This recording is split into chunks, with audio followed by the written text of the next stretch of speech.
definir o pobre. Quem é o pobre?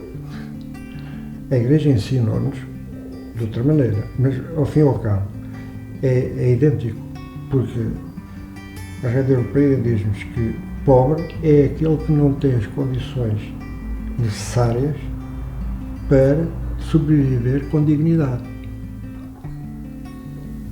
E realmente uma boa definição para o pobre.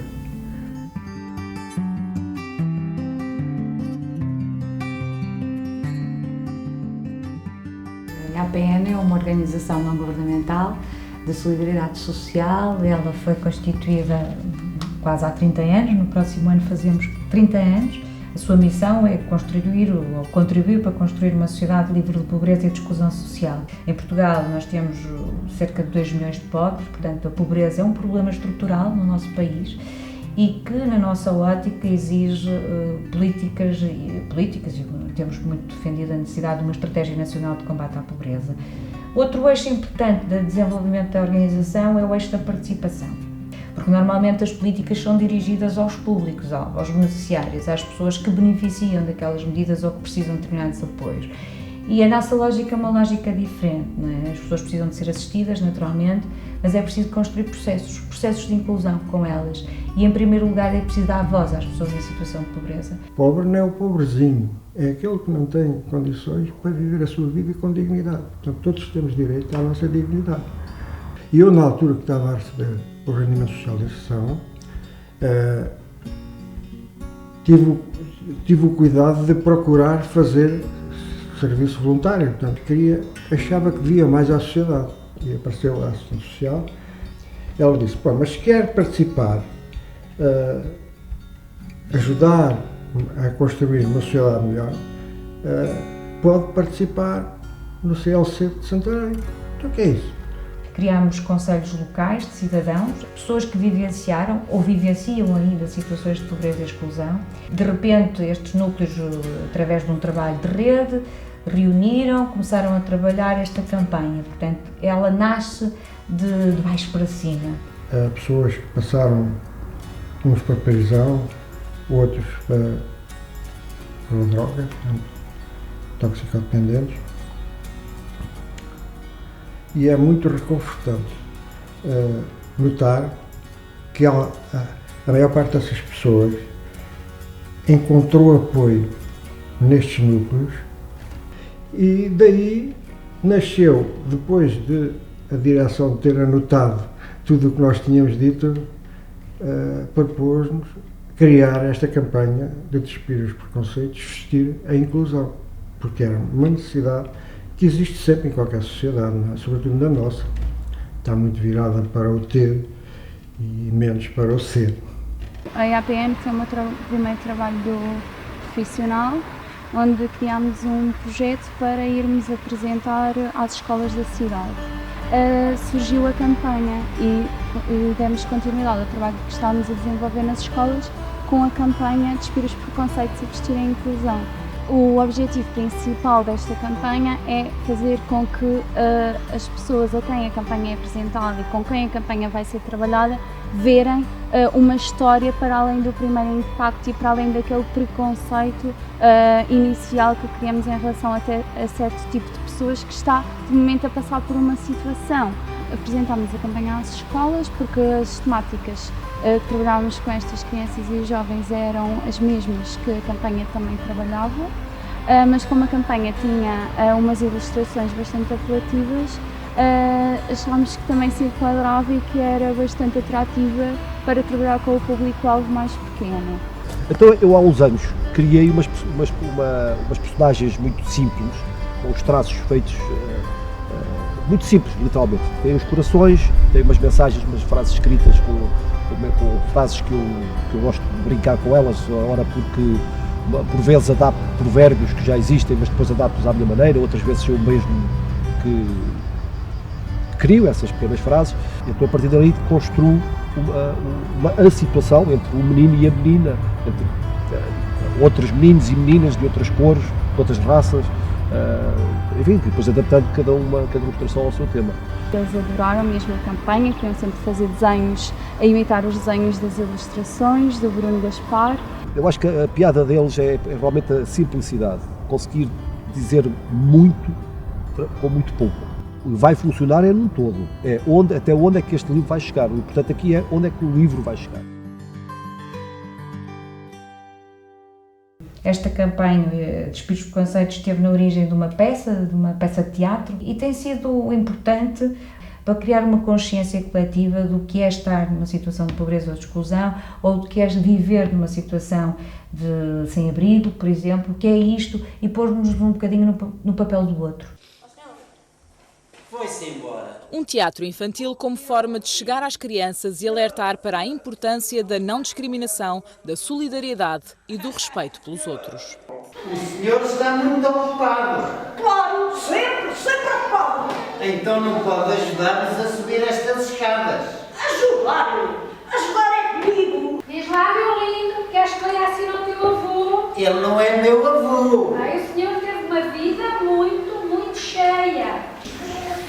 Mas com muitos preconceitos. E a determinada altura percebemos também, enquanto estrutura, enquanto organização, que era importante dotar-nos de alguns instrumentos para comunicarmos com os mais jovens. Não são necessariamente os mesmos instrumentos que a gente usa para comunicar com os adultos. O nosso trabalho nas escolas é sempre através da educação não formal, ou seja, são sempre atividades mais descontraídas, criativas, dinâmicas. E o guia basicamente é uma compilação das diferentes dinâmicas que trabalharam a campanha. É um instrumento muito prático, são um conjunto de fichas de trabalho. Nós tivemos a preocupação, naturalmente, enquadrar o tema, minimamente, explicar os conceitos, deixar algumas referências, algum apoio, alguma documentação de apoio, outros recursos adicionais que podem ser consultados e dar algumas ferramentas aos professores. Nós, como professores, também lecionamos duas disciplinas, que é a Cidadania e Desenvolvimento e ainda a Orientação Escolar. Achei que os objetivos da campanha que se integravam dentro da minha planificação e daquelas competências que eu queria desenvolver nestas duas disciplinas, e assim as técnicas vieram trabalhar comigo vários dias, várias semanas, comigo, para desenvolver as tais competências que eu achava essenciais nos meus alunos. Temos bastantes crianças de etnia cigana e que por vezes são discriminadas e as outras crianças não as aceitam. Com as atividades desenvolvidas em sala de aula, os restantes alunos compreenderam, aceitaram as diferenças dos outros, aprenderam a respeitar-se uns aos outros, e a competência de solidariedade cresceu bastante e foi bastante desenvolvida. Temos um agrupamento em que 50%, se calhar, das turmas são de famílias problemáticas, mesmo na cidade de Castelo Branco. E é muito fácil, eles aceitam-me sempre muito bem vindo alguém do exterior.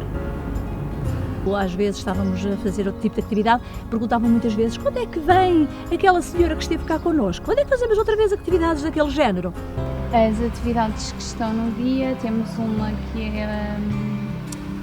que dá para trabalhar todos os grupos representados na campanha, que é uma atividade muito fácil, que é as pessoas estão todas numa parede e nós vamos dizendo, certo, cada uma tem um papel que representa uma pessoa. Por exemplo, sou uma pessoa muçulmana que vai viver para Portugal, ou sou uma pessoa, sou uma mãe solteira que vive com 5 filhos, ou sou uma senhora de 70 anos que vive com 2 gatos. Ou seja, vários tipos de pessoas que podem estar a passar por alguma situação vulnerável ou não. Por exemplo, sou um empresário com sucesso na área em que trabalho.